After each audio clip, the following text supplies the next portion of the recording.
ஒரு கோவிலுக்கு நம்ம போறோம் அப்படிங்கும்போது அர்ச்சகர்கள் அப்படிங்கிறவங்க எவ்வளவு முக்கியமா நம்ம அவங்கள வந்து ஒரு வணங்குறோம்ல. கருவறையில நம்ம கும்பிட்டுட்டு இருக்கிற அந்த சாமி கிட்ட போய் அவங்க நின்று பூஜை பண்றாங்க, நம்ம தூரமா நின்று வழிபடுறோம் அப்படிங்கும்போது அங்க உள்ள இருந்து வரும்போதும் அவங்களையே ஒரு மரியாதையோட நம்ம பார்ப்போம். பட் அந்த மரியாதை டோட்டலா நீங்க எப்படி என் மேல வைக்கலாம் அப்படின்னு சொல்ற வகையில அவங்க எல்லாரும் ஒரு வேலை பார்த்திருக்காங்க. அப்கோர்ஸ் நீங்க அந்த வீடியோஸ் கன்ஃபார்மா பார்த்திருப்பீங்க. இளையதளத்துல பயங்கர பயங்கர வைரலா ரொம்ப ஆபாசமா அவங்க டான்ஸ் பண்றதும் அண்ட் வந்து மோசமா பெண்கள் மேல விபூதி அடிக்கிற அட்டூழியம் பண்றதும் இந்த விஷயங்கள்லாம் ரொம்ப வைரலாவும் பரவப்பட்டு இருக்கு. அண்ட் இந்த ஒரு விஷயம் ஸ்ரீவில்லிபுத்தூர் அப்படிங்கிற இந்த ஒரு ஊர்ல தான் நடந்திருக்கு. இங்க இருக்கிற அர்ச்சகர்கள் எல்லாரும் சேர்ந்து செஞ்ச இந்த வேலை தான். அண்ட் போற வழியிலேயே வந்து பாத்தீங்கன்னா பெரிய மாரியம்மன் கோவில் அப்படிங்கிற ஒரு கோவில் இருக்கு. அங்க பக்தர்கள் என்ன பண்றாங்க, அதிக அளவுல வந்து கொஞ்சம் கொஞ்சமா வழிபட ஆரம்பிச்சுட்டு இருக்காங்க. அண்ட் அந்த ஒரு கோயில் முக்கியமா நீங்க நோட் பண்ண வேண்டியது இந்து சமய அறநிலையத்துறையை சார்ந்த அந்த கோவில். ஓகேவா?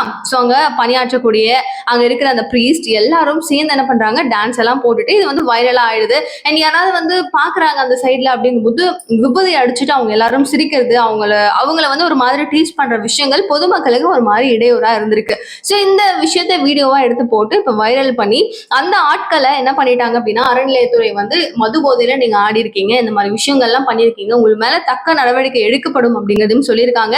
சோ அந்த நிர்வாகிகள் அப்படிங்கிறவங்க இருப்பாங்க இல்லையா, அதனுடைய ஃபுல் அண்ட் ஃபுல் வந்து பார்த்துட்டு இருக்கிறவங்க அவங்களுக்கும் செம்ம பெரிய ஒரு தண்டனை காத்துட்டு இருக்குப்பா அப்படிங்கிற மாதிரியும் சொல்றாங்க. ஏன்னா இது வந்து இதெல்லாம் புதுசா இருக்கு இல்ல, நம்ம வந்து இப்போ பாக்குறோம், திடீர்னு இப்போ ரிலீஸ் ஆயிட்டு இப்போ வந்து ரொம்ப வைரல் ஆனதுனால பாக்குறோம். இல்லைன்னா இந்த விஷயங்கள் எல்லாமே அம்முக்குடி மாதிரி தான் இருந்திருக்கும், நம்மளுக்கு எந்த விஷயமும் தெரியாம இருந்திருக்கும். ஸோ ஒரு பக்கம் மொபைல் போன்ஸ் இருக்கிறதுனாலையும் நெட் இருக்கிறதுனாலையும் இந்த மாதிரி எல்லா விஷயங்களும் அமலுக்கு எடுத்துட்டு வரப்படுது, எல்லாருக்கும் வெளிச்சம் போட்டு காட்டப்படுது அப்படிங்கிறது ஒரு பக்கம் சந்தோஷமா இருந்தாலும் நல்லாதான் இருக்கு. வேற ஒன்றும் சொல்றதுக்கு கிடையாது. சரி, நீங்க என்ன நினைக்கிறீங்க இந்த விஷயம் பத்தி?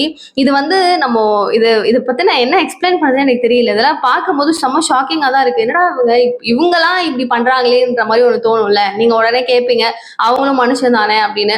சில பேர் வந்து கரெக்ட் தானேன்னு சொல்லுவீங்க. உங்களுடைய பதிவுகள் என்ன அப்படிங்கறது ப்ளீஸ் கமெண்ட் பாக்ஸ் சொல்லுங்க. நிகழ்கால நிகழ்வுகள் ஒன்னொன்னு உடனுக்குடன் நீங்க தெரிஞ்சுக்கிறதுக்கு சேனலை சப்ஸ்கிரைப் பண்ணிக்கோங்க. தேங்க்யூ சோ மச் ஃபார் வாட்சிங் திஸ் வீடியோ. பாய்.